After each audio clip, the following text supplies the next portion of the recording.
বর্তমানে পুরো মুসলিম বিশ্বের মধ্যে যেটা দুশ্চিন্তার বিষয় সেটা হচ্ছে ফিলিস্তিন আর ইসরায়েলের যুদ্ধ।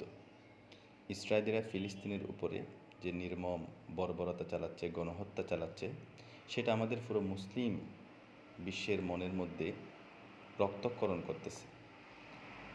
পুরো মুসলিম বিশ্ব আমরা ফিলিস্তিনের জন্য দোয়া করতেছি, যে যেভাবে পারতেছি সাহায্য সহযোগিতা করতেছি, অনুদান পাঠাচ্ছি। আবার আমরা অনেকে জানি না কীভাবে অনুদান পাঠাতে হয়।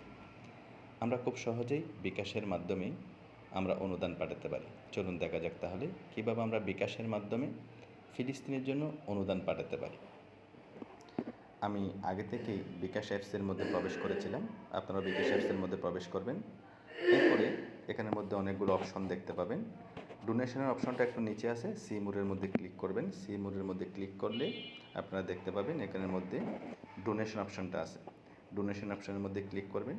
ডোনেশন অপশনে ক্লিক করলে এখানে দেখবেন অনেকগুলো সংস্থা আছে যেগুলোতে আমরা চাইলেই আমাদের অনুদান পাঠাতে পারি। তো আমরা সিলেক্ট করব ফিলিস্তিনের এম্বাসির যে অপশনটা আছে সেটা আমরা দেখতে পাচ্ছি, embassy of the state of ফিলিস্তিন, ঢাকা। এই অপশনটাতেই আমরা ক্লিক করব।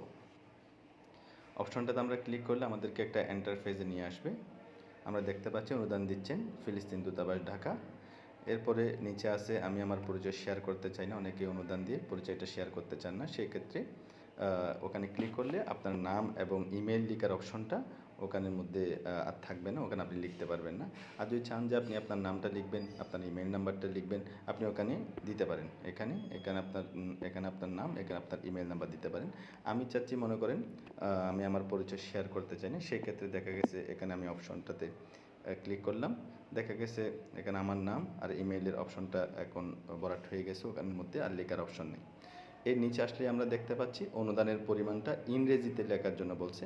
এখানে আমি মনে করলাম যে আমি 500 টাকা লিখলাম। এখানে 500 টাকা যে লিখতে হবে এমন কোনো কথা নেই।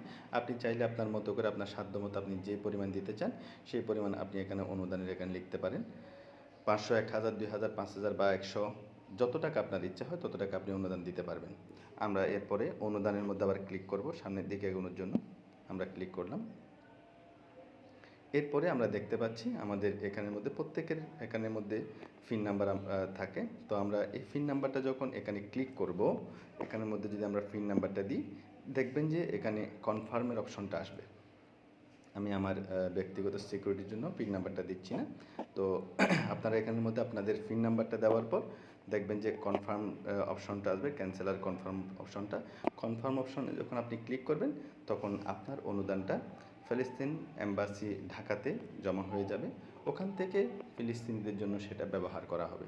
এটা তাদের হয়তো চিকিৎসার জন্য, অথবা বাসস্থানের জন্য, অথবা তাদের খাদ্যের জন্য, যেভাবে হবে হোক তাদের জন্য ব্যবহার করলে আমাদের মনে হয় আমরা এখান থেকে আমাদের ইমানি যে দায়িত্বটা সেটা কিছুটা হলেও পূরণ হবে ইনশাল্লাহ।